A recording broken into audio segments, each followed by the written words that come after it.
What's up guys, my name is Hardner, and today I'm going to show you how to build an automatic kelp farm in Minecraft 1.13. So the first thing I need to say about this design is that it is fully segmented, so pretty much this is one segment, second segment, third, fourth, and you can get pretty much as many segments as you want. I mean, the only limitation is your build limit, so you should be fine with it. You can also, for example, put like a mirror image of this thing on another side, or even stack them next to each other. There are multiple things you can do with it, so it fits your needs. How it works is really simple. As you can see, whenever a kelp grows, it's getting detected by the observers, and pistons are destroying the grown kelp. Then it's getting pushed into like the mainstream, which is going up here, and then it's getting pushed in here, and it falls into your chest when you can store all your kelp. For each of those segments you're going to need 10 observers, 7 redstone dust, 7 pistons, 7 kelp, some water, 17 concrete and 33 other building blocks. In my case it's going to be glass, because I like to be able to see through this. These are like your minimal needs. I mean, I recommend using more glass and more concrete because, well, it's going to look better, but the redstone and those things are constant. They are not going to change. Of course, you're also going to need one chest, at least one chest, and a hopper so you can store your things. Unless you want to collect them manually or something, then you don't need those. So first you're going to need a 7x2 base, as you can see. Then you're going to use your building blocks. In my case, this is going to be glass around it, like this.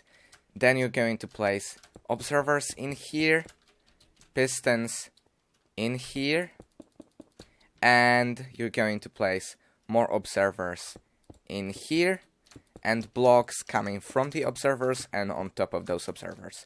This is going to be your redstone plot, and you have to wait with finishing it till the end, because if you do it right now it's going to make an infinite clock, and well, it's going to be loud and can break things. Then you just have to repeat this thing for as many segments as you want. So you're going to get a 1 base for kelp, 7x1. Then you're going to place again observers facing that direction. You're going to place more observers in here, blocks, pistons, and there's your second segment. Then you're going to do the same for third, fourth, etc segments until you get to the end. So when you've got all of your segments done, in this case, as I said, I'm going to build 4, you're going to build the top of the thing. So you will need to place 7 blocks like this, so on the level of top pistons. Then, depending on which direction you want your items to go, so if you want to go them here, you place water in here. If you want them to go to the right, you place water in here. I want them to go to the right, so that's what I'm gonna do. Then you can destroy this block, and your items can fall off from here. If you want them, of course, to fall straight, you will need to do something like this, at least 2 blocks.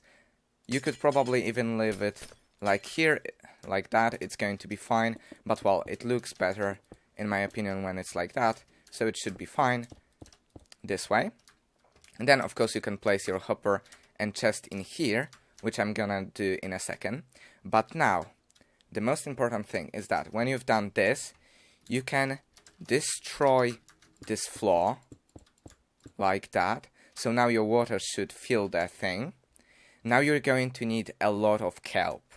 This is the biggest problem, because you know, you can't even plant kelp in here yet. There are 2 ways you can do this. You can use a lot of water buckets and fill the whole thing with source blocks, or you can use kelp. And I'm going to use kelp because it's way faster, and kelp honestly isn't that hard to get. So you have to place kelp in here, and you either have to wait till it grows, or you can just do it yourself. You're going to place kelp until you get to this place. Then you finish placing kelp. You do the same thing for all 7 blocks. If you didn't know, kelp is changing flowing water into water source blocks. That's why it's useful, because it's going to change all those blocks into source blocks, and otherwise you would need to use that many buckets of water, so it would be pretty hard, honestly. Now, what you should do is you need to place at least one water bucket on each of those segments. So, like right here, same in here, and in here. And now all you have to do is you have to fill those floors with kelp, starting from the place where you placed your water. So like this, for each floor. And actually, if you want to, you can already destroy it. So it's one level, but I don't recommend doing that yet because you will have to destroy it later anyways. So you do something like this for each floor. Something like this may happen, which might be a little problem, and it will require you to destroy things. So the best idea is to, when you finish building those things, to destroy the kelp in the middle. But if something like that happens to you, you can just destroy this. You can get rid of that, and your water won't flow now. You will need to destroy one level of all this kelp. You will need to fill it again like this. So your water is now able to flow again, like that. And then you have to place your kelp again. So if something like this happens, you just have to replace things. And now what we're going to do is we're going to destroy the kelp down here, so nothing like this happens anymore, as you can see. Now you shouldn't have any problems similar to this. And the last thing you have to do, because you're pretty much done, you have to place redstone on those blocks on every floor, like this. So 7 redstone. And now all you have to do, if you did everything correctly, when you destroy this, the pistons are going to turn on exactly like that. And that's what you're going to do for every floor. You're going to reset those things. So you're going to destroy the kelp on the top, and well, the bottom kelp can now grow, and whenever it grows, it's going to get destroyed. So well, all you have to do is now get a chest and a hopper, which I didn't think about getting. I don't know why. But other than that, you're done now.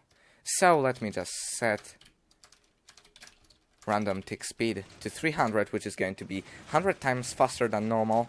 And you can see the things are getting pushed. They are going upwards. And then this trim is pushing them into here and into your chest. So that's how this thing works. When you're getting random tick speed to really high numbers, you can get some kelp to get stuck in there. It happens on your normal tick speed as well, but then it's getting unglitched or it's getting pushed later on, so you don't really lose any kelp. You're losing more when you have random tick speed set to high because of the glitching. But that's going to be it for this video. I hope you enjoyed. If you did, leave a like and a comment. I would really appreciate it. If you really enjoyed, then make sure to subscribe. And as always, have a nice day.